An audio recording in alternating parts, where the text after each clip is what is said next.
Baik, terima kasih. Assalamualaikum warahmatullahi wabarakatuh. Waalaikumsalam warahmatullahi wabarakatuh. Selamat sore teman-teman semuanya. Selamat sore teman-teman semuanya. Sore. Oke. Pertama-tama saya absen dulu ya. Kalau Ilham mana? Ilham. Yuliana Bella. Yarid Al Asri. Kemudian Erian Walid. Dewi Siti Nurfadila, Ridwan Hakim, Hilmi Ahmad, dan Pina. Ya. Baik, terima kasih rekan-rekan mahasiswa semua. Alhamdulillahirrahmanirrahim ya, hari ini kita bisa bertemu di mata kuliah pemrograman aplikasi basis data. Sebelumnya perkenalkan diri dulu. Nama saya Agung Bertolima. Sudah kenal belum? Sudah. Ya. Kenalnya dari mana? Dari online, dari Dari Zoom. Dari Zoom. Alhamdulillah kita sekarang bisa tatap muka kembali ya. Pertama-tama perkenalan nama saya Agung Bertolima. Untuk pendidikan saya, pendidikan terakhir S2 ilmu komputer di Institut Bersama Diri Jakarta. S1-nya juga sama, tapi jurusannya berbeda, sistem informasi di Institut Bersama Diri Jakarta juga. Saya lulus S1 itu tahun 2011. Kemudian saya melanjutkan S2 2013. Dan alhamdulillah semuanya lulus ya. Baik, teman-teman mungkin saya perkenalan dulu ya. Saudara Robi ini dari mana berarti? Dari Sukandiran ya. Cikandiran. Robi dulu jurusan apa di SMA? SMA apa SMK? SMK jurusan? Kaji SMK? SMK Negeri 2. Kemudian Yuliana Bella? Asalnya dari Kajen. Aja. Deket ya, sini ya, di kampus ya. Sekolahnya dulu di mana? SMA Negeri 5. SMA Negeri 5. Kemudian Yarid dari mana dia Yarid? Dari Bende. Ini SMK ya, SMK 2 Asik. Berarti bareng sama Robi. Eri Januar. Ini dari mana Eri? Dari Jati. Dari Jati. Dulu jurusan apa? PS. PS ke informatika ya. Berarti harus siap hitung ya. Kemudian Dewi Siti. Dewi Siti dari mana Dewi Siti? Gunung Suku Ciamis. Siti dari Gunung Suku Ciamis ya. Ya. Dewi Siti dari Gunung Suku Ciamis. Dulunya di SMK apa? SMA Negeri 9. SMA Negeri 9 ya. Berarti Lebih dahulu Pak. iya bareng si siapa? Di 2A ya sebenarnya. Yang kecil temennya si Aldi itu Lintan ya. SMA 9. Ilmi dari mana? Dari Tanjung Kawalu. Tanjung ya. Dari Tanjung Kawalu dulu SMK mana? Di SMA 5. SMA 5 ya, SMA 5 kampus. Iya. Pinan dari Di Gunung Bawang Pak. SMA mana Pinan? SMK 1. SMK 1 Asik. Ya baik, terima kasih teman-teman ya. Sebelumnya Bapak mungkin akan menjelaskan sedikit mengenai materi aplikasi basis data. Mungkin teman-teman di sini ada yang sudah membaca atau sudah mengenal apa itu aplikasi basis data? Atau modulnya sudah di-download, sudah dibaca? Sebelum teman-teman masuk ke materi ini, kita Robi sudah membaca secara garis besar tujuannya apa kita belajar aplikasi basis data. Nah, di sini sudah dijelaskan ya bahwa kita mengapa kita mengambil mata kuliah basis data ini diharapkan nanti teman-teman mahasiswa dapat merancang sebuah basis data yang diimplementasikan dalam basis data dalam berbentuk MariaDB. Nanti teman-teman bisa mengimplementasikannya ke dalam sebuah software aplikasi bernama SAP. Nanti kita bahas ya setelah ini. Kemudian nanti kita membahas perintah-perintah SQL, ya, Structured Query Language. Mungkin pernah dengar insert, pernah ya, pernah dengar ya, insert atau pernah coba ya, insert. Dulu waktu zaman SMK, SMA paling apalagi yang ya, yang ketik aja pernah, kan skill ya, pernah ya, insert, alter table, kemudian apa namanya, grade dan sebagainya. Nah ini perintah-perintah ini nanti kita akan bahas untuk pemrograman aplikasi basis data. Nah nanti diharapkan di ending akhirnya menghasilkan sebuah proyek basis data. Jadi outputnya apa nanti? Pak, buat apa sih belajar beginian gitu ya?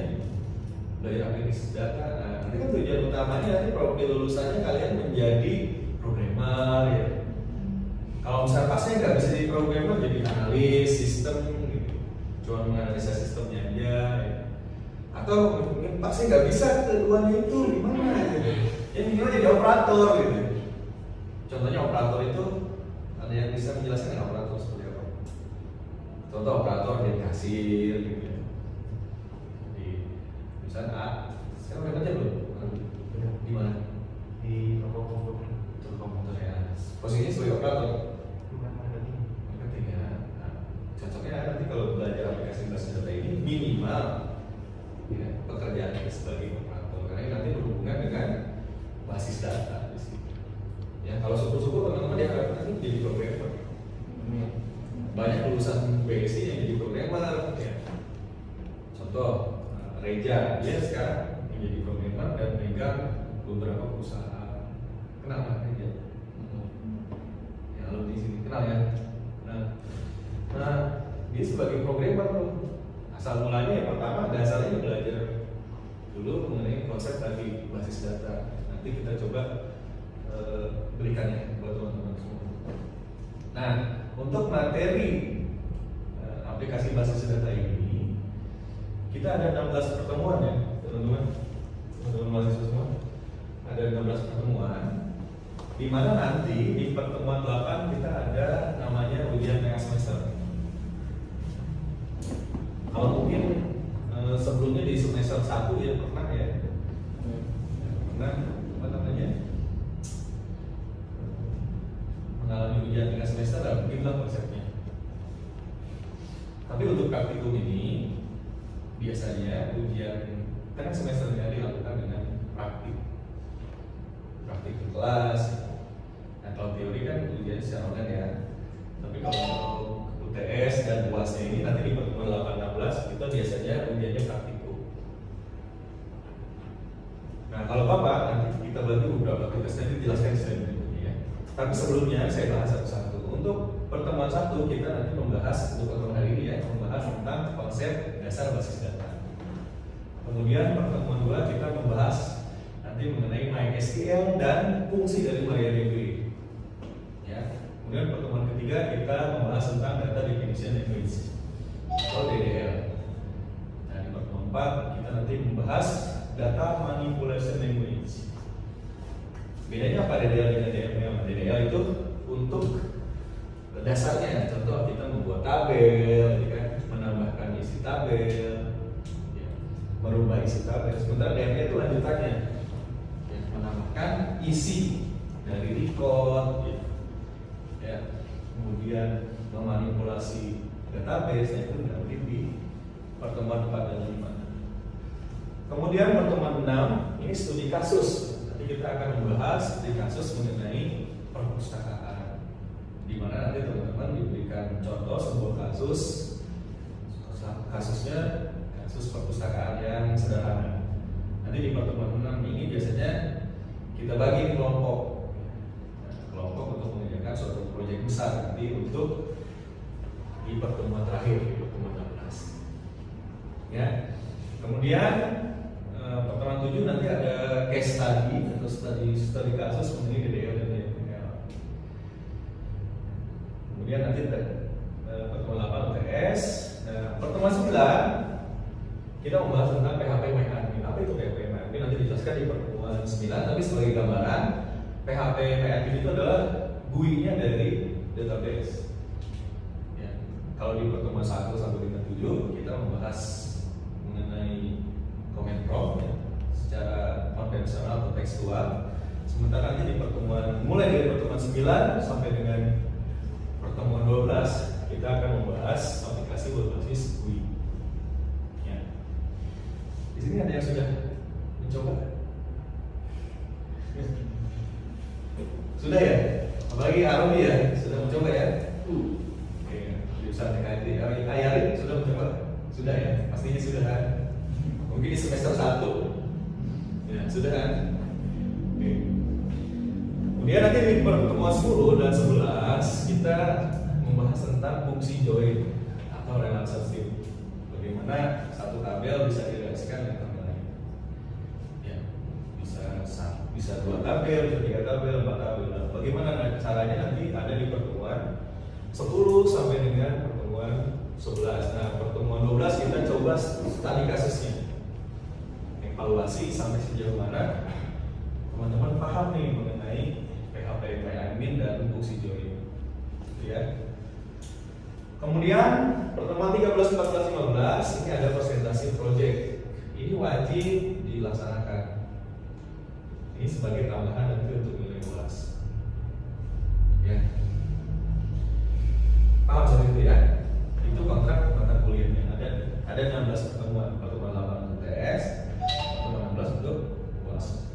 Kemudian untuk penilaiannya gimana Pak? Nah, untuk penilaiannya nanti kita bagi-bagi ya. Untuk UTS 30%, untuk UAS 40%, untuk tugas 20%, untuk harian 10%. Jadi selama ini yang teman-teman sering absen tuh, sering absen sama dosennya ya, baik itu dia Zoom, bisa di absen dia Zoom sama dosennya. Ternyata dia nggak hadir timnya, nggak di absenin. Itu nilai 10% kan? Jadi minimal kita hadir lah. Minimal kita hadir 5 gitu ya. Kalau misalkan dia Zoom, kita minimal hadir 5, kemudian jangan Zoomnya ditinggalin tidur. Biasanya suka ada seperti itu ya, tinggalin tidur. Paling kalau sudah selesai, iya Pak, terima kasih, udah tadi udah tidur. Jadi juga sama, gitu. Saya kan sedang bimbingan juga sama gitu.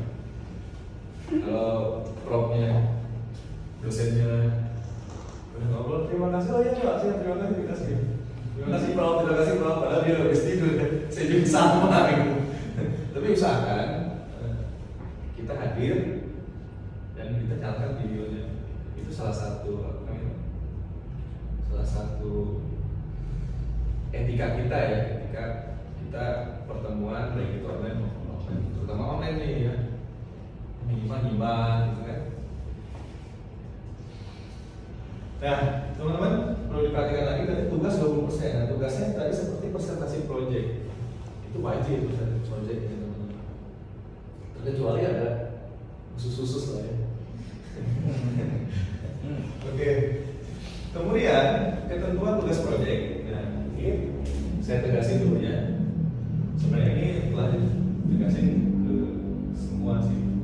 Cuma saya tegasin lagi bahwa tugas project dikerjakan dalam bentuk kelompok. Nah, ini dibagi masing-masing kelompok berjumlah 4 sampai dengan 5 mahasiswa. Nah, penentuan kelompoknya nanti disesuaikan dengan kesepakatan bersama ya teman-teman. Karena kita harus musyawarah dulu kan, biar adil gitu. Kalau saya misalkan tentukan sendiri, nah takutnya nggak adil, Pak. Saya nggak mau sama kelompok itu gitu. Nah, solusinya itu nanti penentuan kelompok disesuaikan dengan kesepakatan bersama.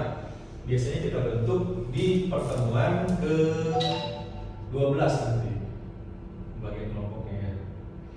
Kalau pembagian ke pertemuan 6 tadi pembagian judul. Biasanya untuk ulang nanti di pertemuan 12. Kalau Bapak pengennya sih sama dengan materi basis data. Kita kan aplikasinya ya, praktikumnya.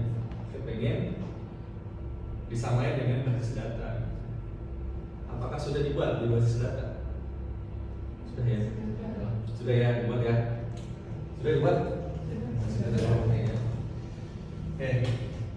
Kemudian syarat tema project tidak ada tema yang sama. Itu nggak boleh. namanya plagiat itu haram ya, nggak boleh tuh plagiat. Siapa di sini yang sering copy paste? Tugasnya jujur aja. Ya, kalau saya kasih tugas 100 karena dia udah bener. Kan kalau di sintak itu nggak kelihatan mana dia copy paste, kan sama semua kan. 1 kali 1 1, 2 kali 1 2 ya. Ya kecuali materi entrepreneur ya kan. Materi perkuliahan yang lain yang sifatnya teori pasti bisa membedain gitu. Kalau eksaknya sama 2 kali 1 2 gitu. Cuma saya bocorin aja kalau di Word klik kanan properties. Nah di situ sudah ada sama nih mirip. Tutup matanya kan. Pernah kalian di Word dibuka klik kanan properties?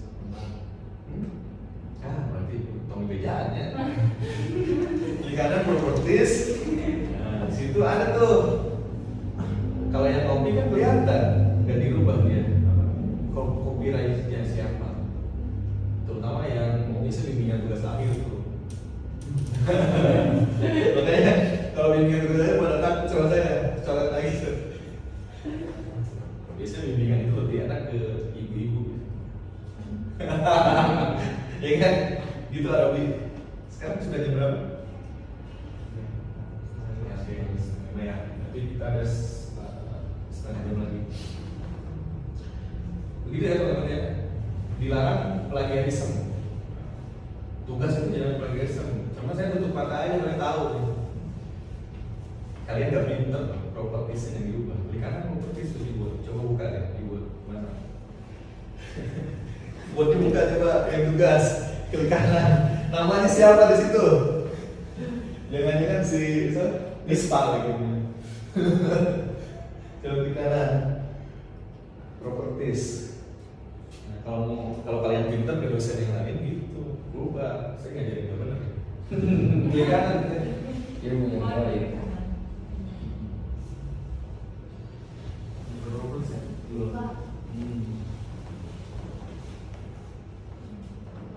Nah, ini pengarangnya siapa nih?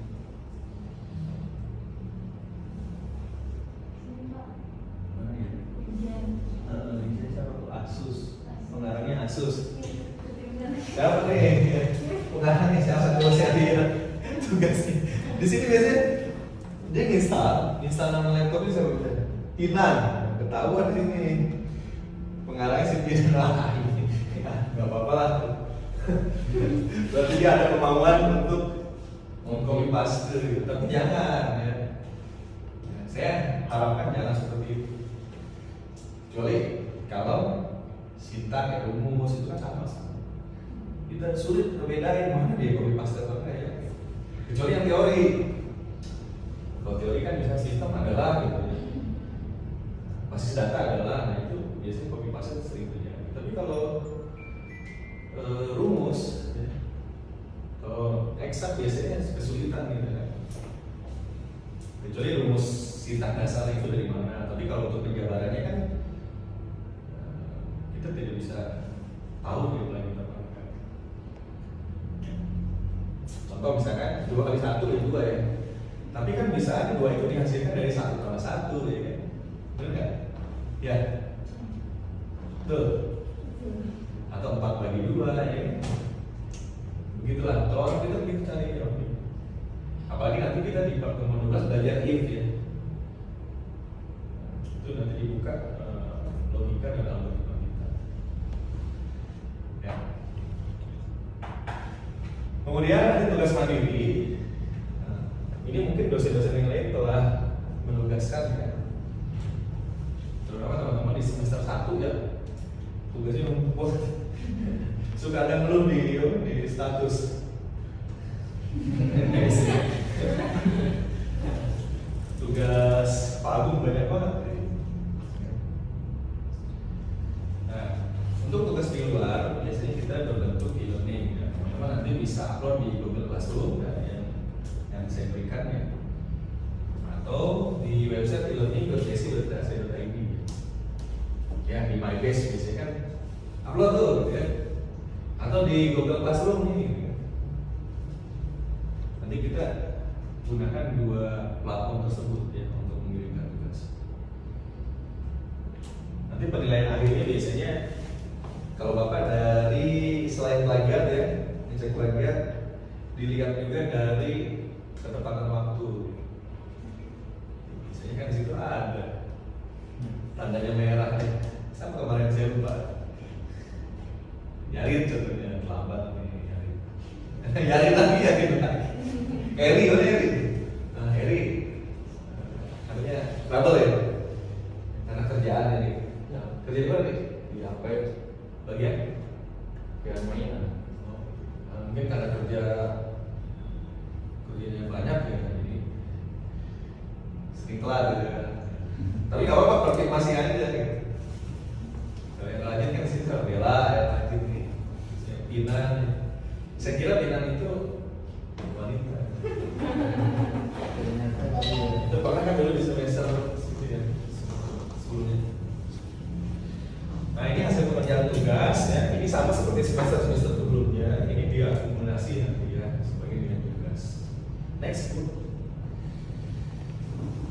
Nah ini penjelasan tugas mandiri di luar kelas bagi menjadi tugas 1 dan tugas 3 ya. Nanti penggunaan tugas 1 itu di minggu ke-7 ya. Isinya apa Pak? Isinya berisi hasil pengerjaan latihan soal pada minggu ke-1 hingga minggu ke-5, di mana nanti latihan 1 hingga latihan 5 memiliki bobot nilainya 20%. Jadi total 100% yang tugas ya. Itulah mahasiswa ya. Harus dikerjain dosennya dengan tugas-tugas. Maksudnya apa? Untuk menguji case tadi sampai sejauh mana pemahamannya. Karena kalau nggak dikasih tugas nggak paham-paham ya. Tapi teman-teman biasanya senang kan kalau nggak dikasih tugas. Ya, sama seperti saya lah. Kalau nggak dikasih tugas saya senang gitu. Apapun dilakukan gitu. Ketawa nih. Ya. Kemudian pengumpulan tugas 3 berada di minggu ke-12. Nah ini sama juga ya. Cuma tugas 3 ini bobot penilaiannya 20% juga sama gitu. 100% nilai tugas. Nah biasanya saya latihan soal pada setiap minggunya dikerjakan ya di Microsoft Word dan harus di screenshot. Saya lihat screenshotnya ada yang sama gitu. Bedain dikit lah, kerjain lah ini mah. Ada yang salah cuma diganti namanya doang sama dikit. Saya itu periksa satu-satu lumayan sering lama kan, karena lumayan periksaan itu. Nah ini teteh di luar tadi ya, di dalam ya, sekarang di luar kelas tadi sudah dijelaskan ya. Kalau yang di luar kelas nanti tugasnya dikirimkan melalui Google Classroom, nanti akan saya berikan juga ya di pertemuan berikutnya dan di website elearning.tesi.ac.id. Oke, lanjut next. Nah ini tugas mandiri dalam kelas ini wajib ya teman-teman nanti kerjakan. Terbagi menjadi 2 tugas, tugas 2 dan tugas 4 dilakukan saat perkuliahan memasuki bahasa minggu ke-7. Jadi sebelum TS, jadi teman-teman mengerjakan tugas 2 dan tugas 4. Dan untuk UAS nanti di minggu ke-12. Nah masing-masing bobot penilaiannya 30%. Jadi kalau ditotali dengan yang tadi ya 100% ya. Nah, ini wajib dikerjakan. Lanjut ya. Nah ini kita masuk ke pertemuan 1 ya. Tadi telah saya jelaskan mengenai kenapa kita belajar basis data, kemudian ya, berapa jumlah mata kuliahnya, pertemuannya, ya. Kemudian tugas-tugas apa yang teman-teman nanti dikerjakan. Kemudian kita masuk ke pertemuan 1 ya, mengenai konsep basis data. Nah, Pak, di pertemuan 1 ini kita bahas apa sih? Kita membahas tentang konsep dasar dari basis data, di mana nanti kita akan mempelajari bagaimana membuat sebuah tabel ya, serta melakukan instalasi sumnya. Silakan buka laptopnya. Sudah ya? Laptopnya sudah lunas? Oke, kemudian tujuan pembelajaran. Tujuannya apa tadi? Deskripsinya apa nih? Kita tadi deskripsinya membahas konsep basis data, kemudian bagaimana membuat tabel sebuah basis data dan melakukan instalasi sum. Nah, sebelum kita buat tabel kita instalasi dulu sumnya ya. Oke, kemudian tujuannya apa? Diharapkan nanti teman-teman mampu menerapkan konsep dan struktur hierarki dari suatu basis data. Di basis data nanti ada hierarkinya, ya. Dimulai dari apa? Dimulai dari karakter sampai ke database. Kemudian nanti mahasiswa diharapkan membuat database dan tabel, grid tabel, database. Kemudian mahasiswa melakukan instalasi SAM secara mandiri. Siapa di sini yang belum bisa instalasi? Coba nanya, siapa yang belum instalasi? Yang belum bisa instalasi, Pak saya belum bisa instalasi, kebangetan banget gitu. Anak saya aja yang mau masuk SMP udah bisa install ya. Ya, siapa di sini yang belum bisa install ya? Anak saya udah bisa install. Bahkan lebih jago dari bapaknya. Apalagi main game ya. Apa tuh namanya? Anak saya kan sering main game, Empire, beli terus itu apa? Diamondnya. Pusing bapaknya kan. Terus saya jangan main game dulu gitu. Nah sekolahnya juga online kan. Kemudian yang terakhir ini kita dapat mengidentifikasikan kebutuhan entitas yang terkait sesuai dengan kebutuhan program, ya. Dimana nanti apa saja kebutuhan entitas itu terkait dengan nantinya teman-teman membuat sebuah program. Next, oke. Kemudian konsep dasar basis data. Basis data dapat dibayangkan sebagai sebuah lemari arsip. Bayangin aja. Database itu adalah sebuah lemari. Jelas lemari itu tempat apa sih? Contoh lemari arsip itu tempat apa sih? Ini kita menyimpan dokumen-dokumen, arsip itu adalah sebuah lemari. Jika kita memiliki sebuah lemari dan berwenang untuk mengelolanya, ya. Nah, posisi kita di mana di sini? Posisi kita sebagai pengelolanya, sementara software aplikasi atau SAM itu adalah sebagai lemari. Jelas kan?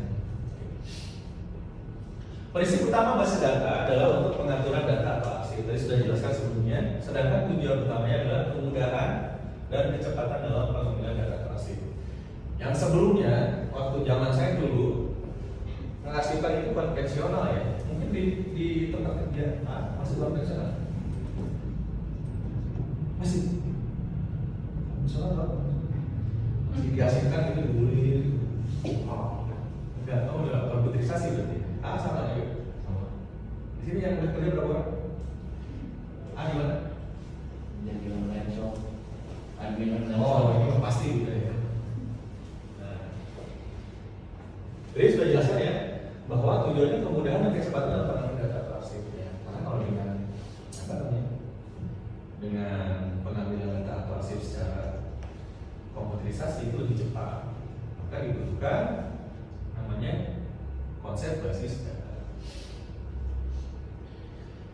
atau dikenal dengan nama lain ya sistem basis data ya. Ini perpaduan antara basis data dengan sistem manajemen basis data atau istilah lainnya DBMS.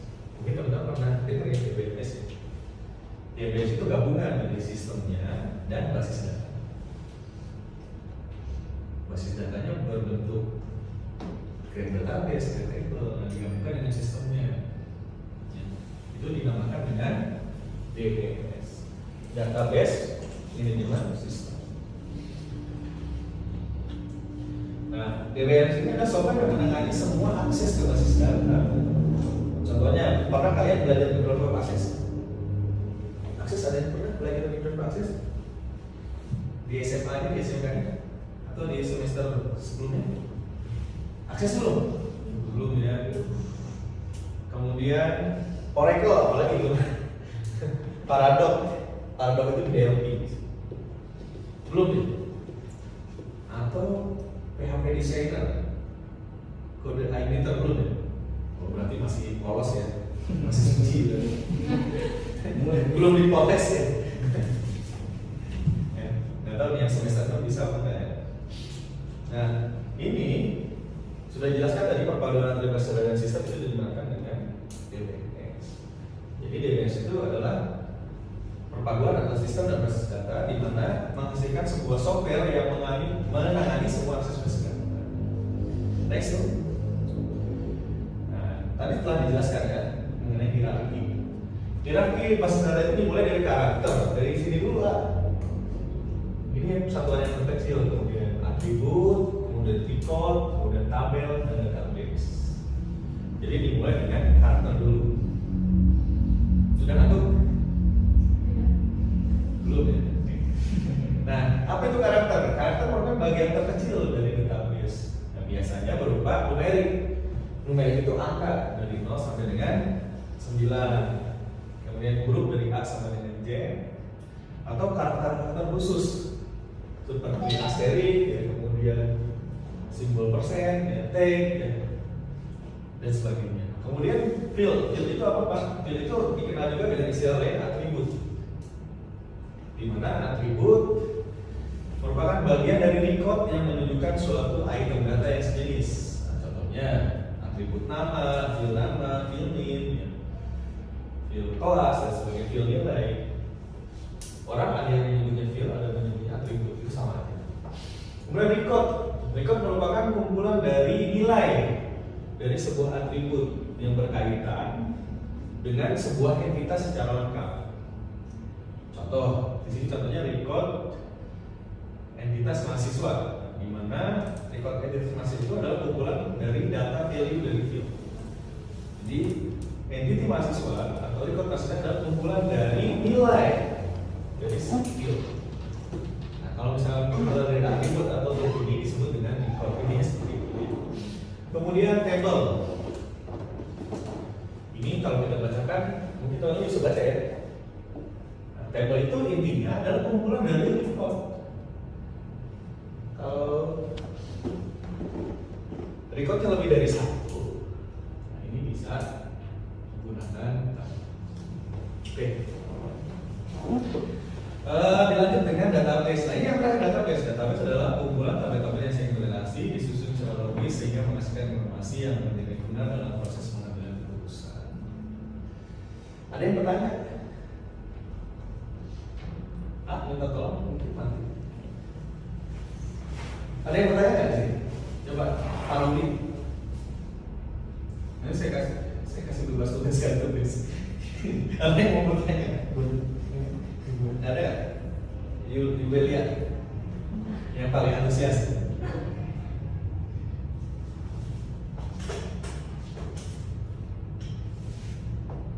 Apa? Ada yang ditanyakan? Terkait ini, Arabi? Atau sebelumnya tentang konsep basis data ya, sampai ke sini jadi bisa dilanjut. Tina? Iya Pak, kalau integer kan bilang-bilang ya. Iya. Kalau pecahan, Float namanya. Float. Nah, contoh misalnya gini.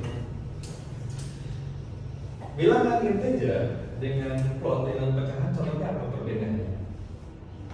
Perbedaannya nanti masuk di materi selanjutnya ya, mengenai tipe dari file. Contohnya gini, ketika Anda membuat sebuah aplikasi menghitung uang, gunakan integer apa pecahan? Bilangan berapa pecahan? Tipe datanya pecahan. Kenapa pecahan? Karena biasanya suka ada koma ya. Terutama kalau misalnya kita matematik pembagian, jangan pakai tipe data integer kalau bikin program. Ini harus dibulatkan.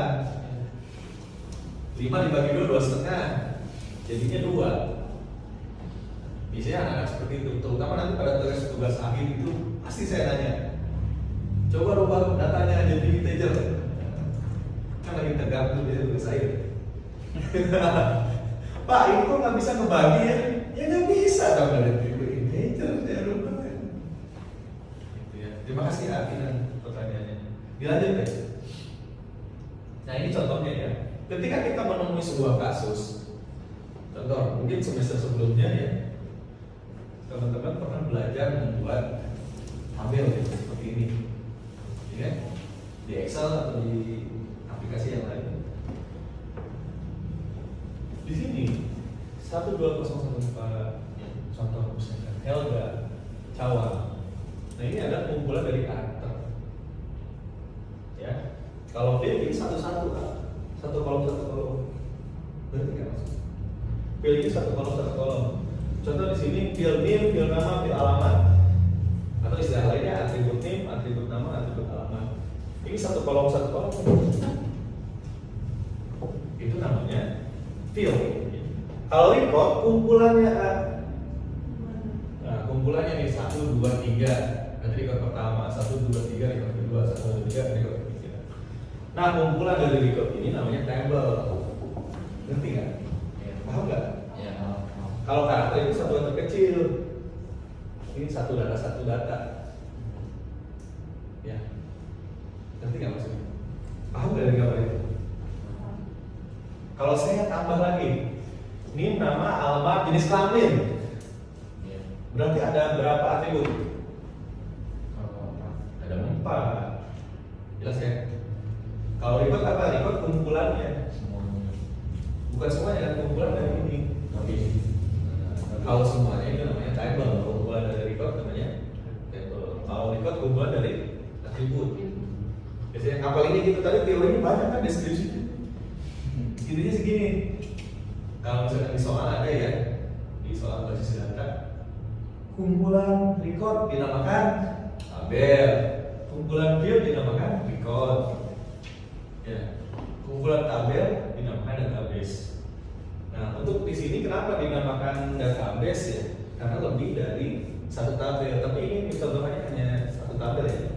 Harusnya di sini ada tabel nilai. Syaratnya sebuah database adalah kumpulan tabel. Kalau satu ini bukan database, jelas ya. Seharusnya di sini ditambahin lagi tabel nilai, dimana nanti berelasi.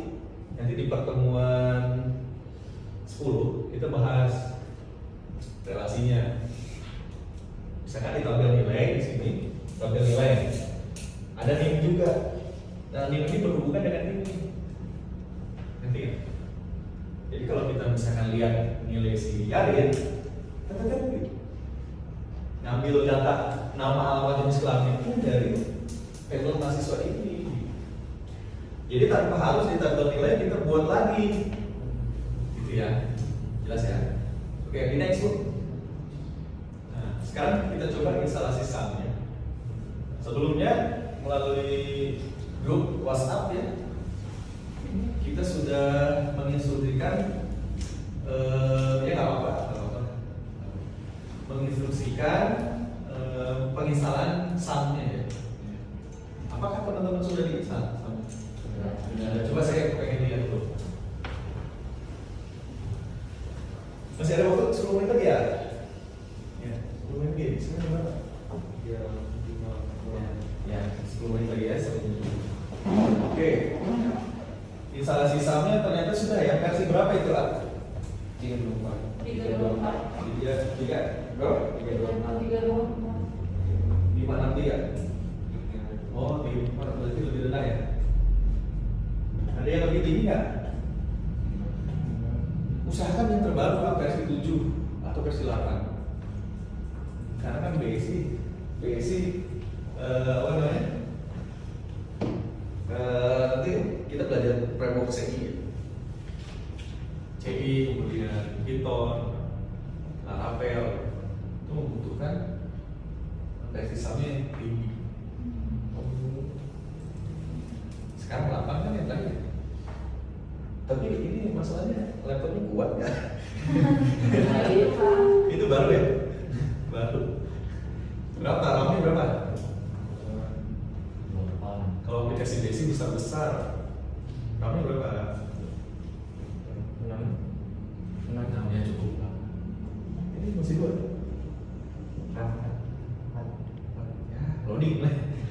Nanti kalau misalnya tatap muka di kelas sama saya, kerjain cepat Pak ini loading. Minimal 8. Saya juga masih 4 nih. Saya belum upgrade. Nunggu ada kucuran data. Saya juga belum upgrade ya. Minimal 8 lah nanti ya. Biar kenceng gitu harinya. Karena nanti semakin kesana semakin kesana kan semakin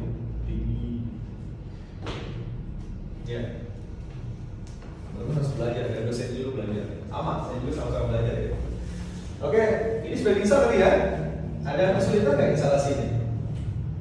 Kesulitannya di mana? Ketika menginstal ada kesulitan nggak?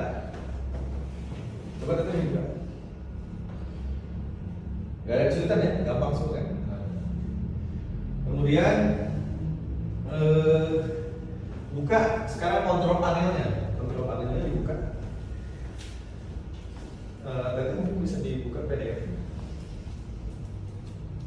di browser.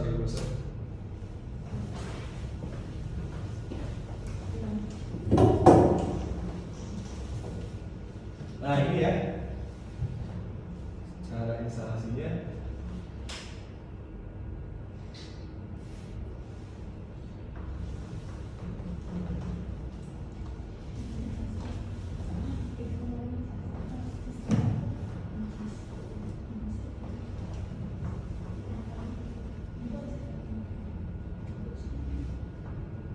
Komputernya hang ya. Makanya RAM-nya harus tinggi. Ini komputer siapa nih? Bapak ya? Ini komputer siapa? Komputer bapak lah. Ini bisa ya? Nah, kursornya nggak boleh. Nah, oke. Kita lanjut sini ya. Nah ini proses instalasinya. Kita pakai yang versi ini ya, Kak. Versi terendah aja dulu biar khawatir nanti laptopnya nggak kuat. Oke, lanjut teh. Nah ini cara instalasinya ya, seperti biasa. Nah ini seperti biasa seperti ini. Tinggal di next. Kemudian nanti ada pilihan di sini ya, teman-teman. Mau pilih mana nih? Siapa di sini yang cetak semua tadi? Ya nggak apa-apa dicetak semua, tapi kan banyak nanti ya. Karena kita cuma perlu Apache sama MySQL aja. Kalau yang ini FTP server, mail server, Tomcat ini kalau masuk ke web programming biasanya kirim email, ya kemudian upload FTP-nya. Program yang digunakan apa? Cukup PHP aja yang dicetak. Kemudian ini bahasanya apa? Softwarenya PHP MyAdmin aja, nggak usah semua. Kalau semua Pak nggak apa-apa sih. Nanti resource-nya bisa. Lanjut deh, coba lagi. Next ya, nanti di next. Kemudian pilih foldernya gitu. Pak, saya foldernya pengen di C ya nggak apa-apa. Kalau Bapak pilihnya yang D aja. Biasanya ketika diinstal ulang, lalu kita di C, sesek ya. Saya pernah ngalami semua data saya taruh di laptop tanpa saya membackup di cloud. Saya nge-backupnya cuma di hard disk. Saya sombong kan, hard disk saya 1 tera, saya masukin aja data di situ. Pas, ini pengalaman nih, pas saya bimbingan S2, laptopnya rusak. Harddisknya udah lama nggak dipakai, harus eksternalnya. Pas dicoba, nggak bisa, nggak detect. Udah nangis ya Pak, bener. Makanya saya sekarang nggak percaya. Saya sering masukin ke cloud, ke Google Drive, terus ke apa, ke email, kemana saya, ke SoundCloud, ya, SoundDrive gitu kan saya. Semua cloud saya masukin datanya. Ketika hilang, satu hilang, ada lagi backup lagi, masukin lagi sampai email saya penuh. Serius ini, email Agung Betul 83 penuh. Mau saya hapusin, harus bayar ya kan? Tapi alhamdulillah dikasih sama BSI Tata Hingga. Teman-teman udah dikasih email BSI? Belum ya. Nanti kita coba carikan. Itu lumayan. Ya, Google Drive-nya bisa nampung 100 GB cloud-nya. Kalau yang biasa kan cuma 15 GB ya, itu habis. Saya bikin email baru. Karena yang menurut saya ya, yang aman itu kan produknya email. Kalau yang lain saya nggak percaya ya. Ya, nah ini kenapa Pak? Saya di B. Saya khawatir nanti C-nya rusak. rusak. Harus install ulang, yang ini ada backup TV. Yang lanjut ya? Lanjut teh. Gitu sana. Nah ini diinstal nih, naik. Oke. Nah, terus teh sampai dengan nanti Pak ke bawah ke atas lagi. Nah ini Pak, ini fungsinya apa sih? Error bukan. Tidak ada low access, artinya aksesnya diteruskan. Kan diproteksi itu biasanya teman-teman. Jangan khawatir Pak, ini nggak apa-apa. Ya. Oke lanjut. Tek. Nah ini nanti instalasi pertamanya. Ya. Terus. Nah, coba kalian buka sampel control panel silakan. Nah, nanti di start ini ya. Jangan lupa di start untuk diaktifkan. Ya Pak, kalau misalkan file Jila, Mercury dan Tomcat-nya nggak dicetak, tadi pada saat penginstalan ya udah ini enable otomatis. Karena yang dipakai di pertemuan saat ini hanya apa aja dari SKG. Ya. Ke bawah lagi.